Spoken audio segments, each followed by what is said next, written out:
Hello techies, welcome to my 100 days coding challenge, and in this challenge it's all going to be about JavaScript.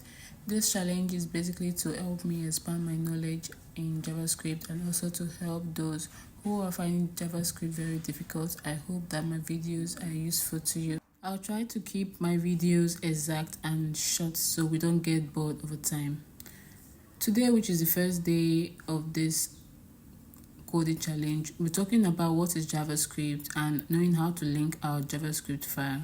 So firstly, what is JavaScript? JavaScript is a programming language that is used to give life to a structure or a data. Anything that you see on the website is a data. It can either be static or dynamic. So when you see a type of data that the information does not change automatically by itself, that the value doesn't change, that data is static. And when you see a website that the data is capable of changing automatically by itself, then that data is dynamic. So simply put, we can just say that JavaScript is used to give functionality to a website. Whenever a user can interact with a website, give and collect information, then that website is dynamic. JavaScript gives the website the power to collect data from the website.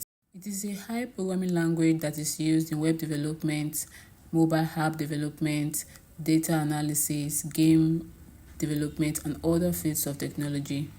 JavaScript has also made it possible for humans to write instructions to the computers in formats that looks like English language to the computers instead of the normal machine language that the computer understands.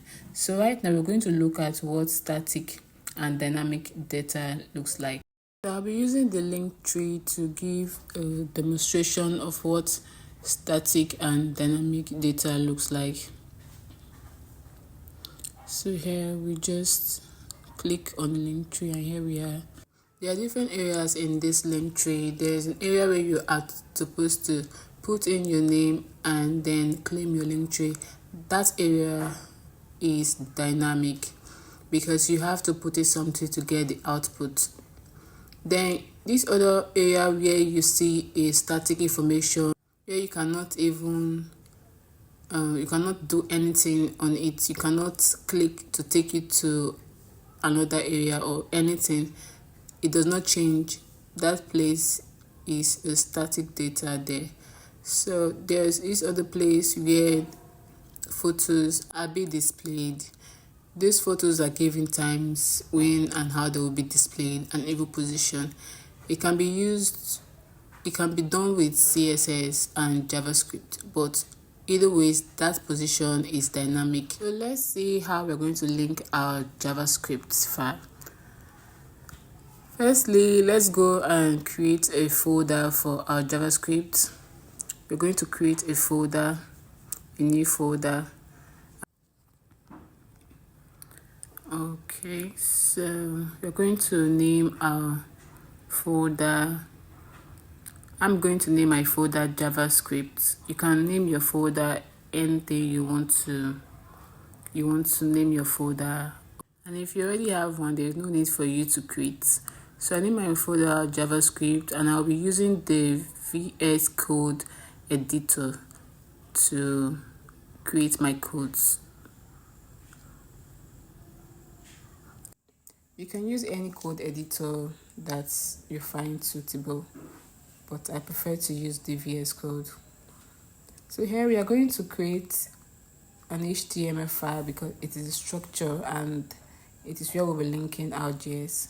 So I'll create the extension for HTML. You can give your extension any name.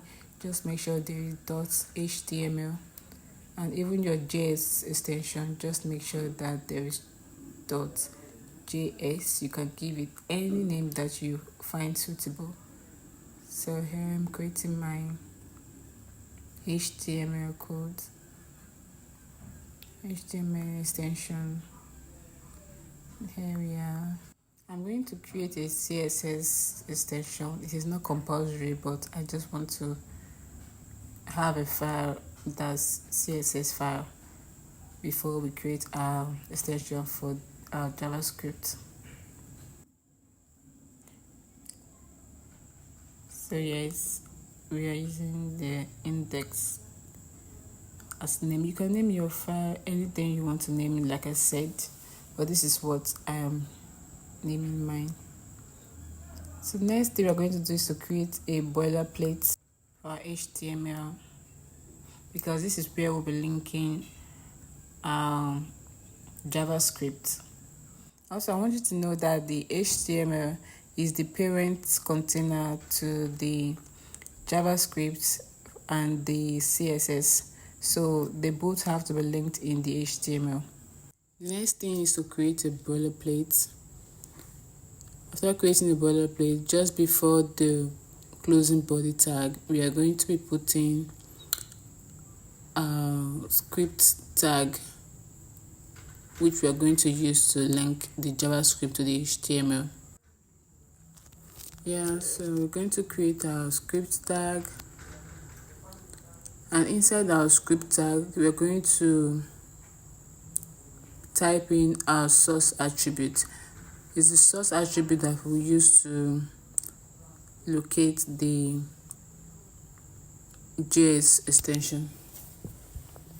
It's our JavaScript. So here we going to type the name we used to name our JavaScript, and here this has been linked. And to confirm this, we are going to go to our server.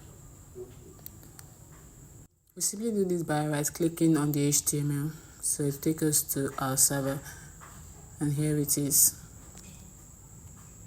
We are going to also right click here and go to inspect for us to see our HTML, and here it is. By the right, we extend from the body tag, and here it is. You can see the script, so the JavaScript is properly linked. Thank you very much, and this is how you link your JavaScript to your HTML. See you all in day 2.